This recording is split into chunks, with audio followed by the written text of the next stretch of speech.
Yeah. The LDF is at 31. The Congress is right there on its heels at 27. Interestingly, Congress is up 7, Basu. That's the thing. It's yes. not how you are. You're up or down. Yeah. Sorry, yes, absolutely, Dorab. LDF is down 10. Congress and its allies are up 7. And the BJP, Dorab, interestingly, is leading in 3. Yeah. Which is a gain of 2. The vast majority of results have come from Malabar. 35 of the results are from Malabar. Right. So, I think sort of that's the central region. That is where, this is an area, I'm sorry, the central, this is an area where. This is the northern region, Dorab. Strong, its allies should be strong. So, let us wait for a more balanced result. But the fact a gain is a gain. A gain is a gain. If I didn't win last time, and I'm winning this time, it's something good for me. No, you're right. A gain is a gain. The Malabar region, which is the northern region, is where the Congress has a strong ally in the Muslim League, which did very well last time, the IUML. But the question was still, if you're gaining, you're gaining. I know, but I'm saying that those gains could be coming. Anywhere, I didn't have that seat.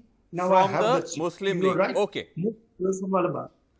Okay, let's go to Tamil Nadu now. Tamil Nadu now, we've got leads from 21. Here, the trend, Dorab, seems to be broadly what the polls seem to be suggesting.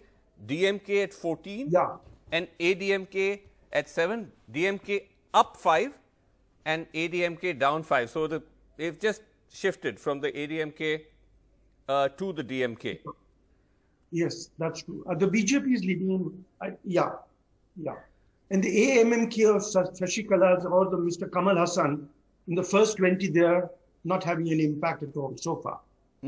None at all, and that was the sense on the ground as well, that they're unlikely to make any serious impact. Moving now to Assam, and here we have leads in 22. And here, at the moment, the BJP seems to be comfortably placed. They're leading in 12, the BJP and its allies. The Congress Mahajot is got 8 leads. And down 2. Yeah, down 2 actually. Yes. From Mahajot. Is actually down. And the AJP has picked up those seats. The AJP is the old Assam Students Union. Yes, that's right. Somebody else. This is the this is actually Lurin Jyoti Gogoi, the Assam Jatiya Parishad. He's a students union leader who is making his debut in this election. Part of this strong anti-CA movement. They have actually managed to lead in 2. And finally, we are starting to get the first leads from Puducherry. Let's not forget Puducherry, which is also polling today. 5 seats. There is expected, Dorab, the NRC, which is the Narayan Swamy Congress. All the polls that it is doing well. Yes. Yeah, you're right. That is up for the Congress, the gain of 2. The Congress is actually just leading in 1 minus 2. So, well, the Congress wasn't expected to do well in any of the polls anyway. Right. So the and again, it would be interesting towards the end to know who is AMMK taking. This is the Shashikala's nephew Dinakaran. Who is he taking the votes from? When the votes come in, we'll get to know that. So the NRC was seen as leading by almost all the polls. Right. Dorab, he may not actually be taking the votes from anybody because he may be a very marginal player. We already saw in the Lok Sabha elections, he barely got 3 to 4% of the vote. So both he and MNM of Kamal Hassan really didn't have much of an impact either way. But the big story really is coming from West Bengal, where at the moment the BJP is ahead at 42. The Trinamool is just behind at 39. But the important thing here to point out, I hope Monadeepa Banerjee is with us. If Monadeepa is there with us, we'll just come to her in a second. But the worrying thing, as Dorab pointed out, Sagarika Ghosh, if she's there with us, is that the TMC is down 9 from the Lok Sabha. From the Lok Sabha count, the TMC is down 9, and that is something that should be worrying. Dorab, just explain why the fact that the TMC is actually is losing ground from the Lok Sabha, that should be so worrying.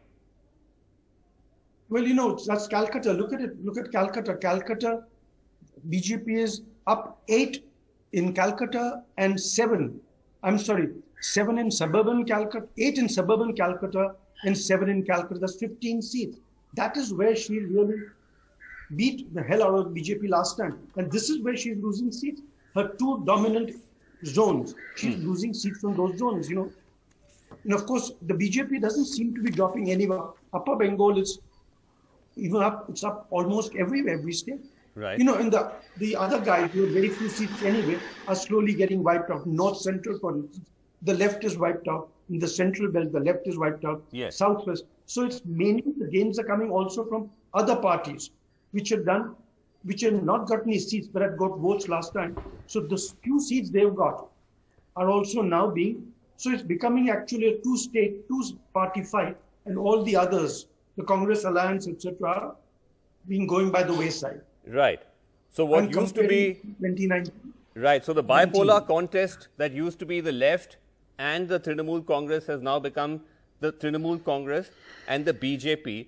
But this is something actually which would worry the Trinamool, as Dorab is saying, Sagarika, if they're losing ground in and around Kolkata, because that's where you've seen the migration of big leaders like Suvendu Adhikari crossing over, like others who have migrated away, and that is something that would worry the Trinamool Congress. It's very worrying right now, Vasu, because, the implications is Mamata Banerjee going to be able to win Nandigram? Again, is a question we need to ask, because if the Trinamool is not being able to hold South Bengal and is not being able to hold the Calcutta, Howrah, Hooghly area, then that is really quite a significant slip for the Trinamool, because, we always knew that the BJP would be dominant in North Bengal. Yes. North Bengal, Bankura, Purulia, Asansol, Dinajpur, Kuch Bihar, this is all dominant BJP territory. This is where it scored big in the 2019 general elections. But in the 2019 general elections, Mamata Banerjee swept South Bengal. She swept Kolkata. She swept Howrah, Hooghly, all of these areas. Now, if she's getting damaged in these areas, if she's not being able to hold her core vote, then I think it's a very bad news for the Trinamool. Also, Suvendu Adhikari, you pointed out, he has been a strong man of East Mednipur. As you know, the Adhikaris are a East Mednipur dynasty. The brother of Mr. Suvendu Adhikari and the father have been MLAs and MPs from East Mednipur. Yes. So East Mednipur is his area, and he also is influential in the entire Kathi, Bankura area. So if he is able to swing that entire area for the BJP, then the question would even arise, is Mamata Banerjee's own seat in some kind of danger? Of course, it's too early to say that, but Kolkata and Kolkata suburbs, Mamata Banerjee would have to hold and to sweep in order to withstand this kind of BJP challenge, because look at the rise in the BJP seats, Vasu. Yes. It's actually staggering. They're up, your leads are showing they're up 42 seats from 2019. So, No, sorry, that's wrong. That's wrong. 42 seats up from 2016, not from 19. 2016. Oh, from 2016. I thought you said it's 2019. From 2019, 7 seats up.